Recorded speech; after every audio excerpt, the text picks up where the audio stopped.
sexual lust literally is slavery. Once you take it as being something being so bad and toxic for you, that's when you can start to kind of change your mindset about it. How to desexualize your brain.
Worked out at the Ronnie Coleman gym. They be showing mad love, not gonna lie, they be letting me. They have like all Panada equipment. The gyms here in Orlando absolutely suck ball sack. So they have one where I can come and it's more private focused, meaning there's not gonna be anybody here filming me. None of that, if y'all remember that thing. So gonna be coming here. It's gonna get foggy because it's so damn humid here. Fire gym though.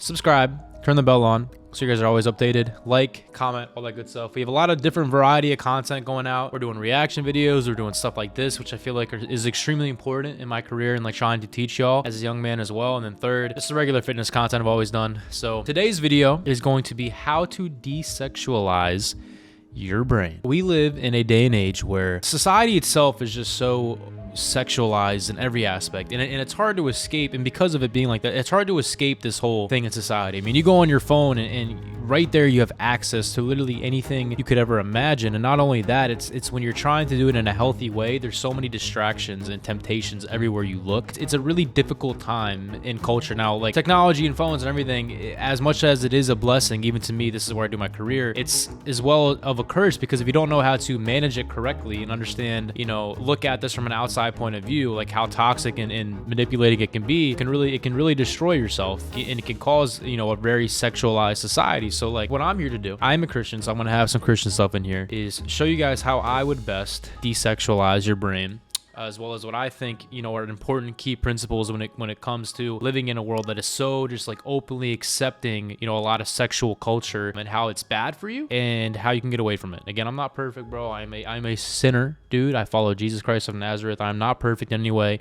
Me saying this, I don't want you guys to like place that on me and be like, oh, he's perfect. So like, I'm not perfect, bro. I mess up just like any one of y'all, but I'm gonna do my best to speak on this matter in a healthy way that can help other people. Number one, limiting your exposure to sexual content. Now, this can be anything, not just like, we're gonna get into some deep talks here, which might be uncomfortable for some of y'all, but it's extremely important because this is like porn, bro. It's extremely bad for you. Not only just that, bro, like being careful on social media. Like you can just be scrolling through Twitter or X and you can find the craziest things when you're just looking up non-sexual topics because of this toxic society we live in. So sometimes if you really do struggle with this and you actually want to take a step to like desexualize your brain, you might need to take a break from social media until you're able to kind of break those chains. And what I want you to understand is that like sexual like lust, and especially in this society, like literally is slavery in a sense. And I know that people who like might not be following God or whatnot, is you look to God to be like someone who tells you what you can't do. You just see God and you're like, oh, it means I can't do this, can't do this, can't do that. That is so far from the truth, it's not even funny. You guys might see God as being the one who keeps you in chains, right? Because he's not letting you do things,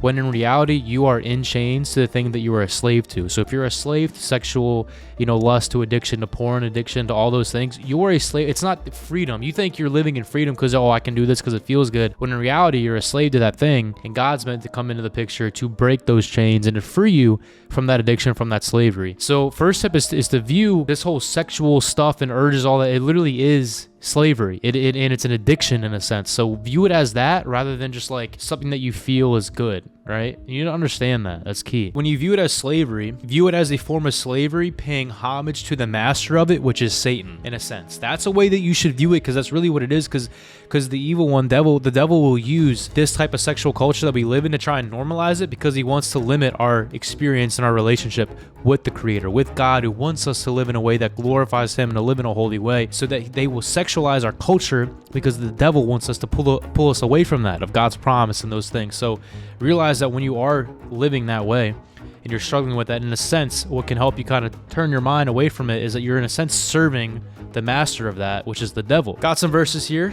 Matthew 22:37, you shall love the Lord your God with all your heart and with all your soul and with all your mind. Matthew 5:8, blessed are the pure in heart. Philippians 4:8, whatever is pure, let your mind dwell on these things. 1 Timothy 5:2, Paul instructs Timothy to view the younger women as sisters in all purity. So what I want you to know is that it is very hard in today's day and age to live like sexually pure. And not even only that, just it starts in your mind. Again, it says everything begins with a thought. That's why it says to take all thoughts and submit them to God, because, bro, everything begins with a thought. And if you're struggling with like whatever it might be, like lust or certain addictions online, I realize that it all begins with a thought. The first thing you can do with that thought is either you can choose to nurture it, let it build in your brain to where you will fumble and fail against it, or you can submit it to God to where you will have the best chance of being able to defeat that urge. Realize that this stuff literally is an addiction, bro. Watching stuff like porn on a day-to-day basis literally it does the same stuff that like cocaine does to your brain. Like, it's just a crazy dopamine release, and it becomes an addiction.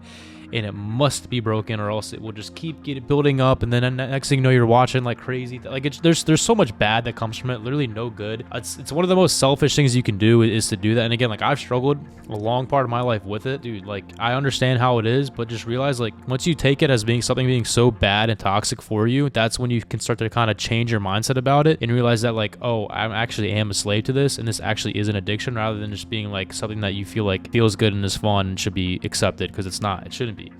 Realize that it's an extremely like selfish act, and there's a lot of like bad stuff behind the scenes, bro. When it comes like this culture we live in, whether it's like girls and only they're just like, I don't know, there's so much stuff that's just like normalized now, when like in reality you should really feel bad for like those people, and like realize that it's like a selfish act you're doing by participating in that. I don't know. The other thing you should do is build healthy relationships. You should always foster relationships that are built on emotional connection and shared interest, rather than just like primarily just like sexual attraction. You got to find people that are going to hold you accountable, keep you in line with whatever you guys are kind of like agreeing as like your standard of morality. But when you like are only having relationships, I guess, that are like built upon like sexual means, first off, there was like very weak foundations. Second, it's just like, it's unfulfilling. I don't know. It's like, I always say, it's like drinking salt water, bro. It's like you get something that you think is gonna satisfy and fulfill you, and then you do it, and then you're like left worse off afterwards. It's like you're thirstier. It's literally drinking salt water. That's like the concept I use. And that's why I always say, like, the woman at the well with Jesus, to drink from him. Jesus is living water. It's water that satisfies. It's water that fulfills. It's that satiates. It's that thirst quenching, drinking Gatorade after a pickup game of basketball, and you chug that Gatorade. That's like what Jesus is, right? Understand that breaking addiction,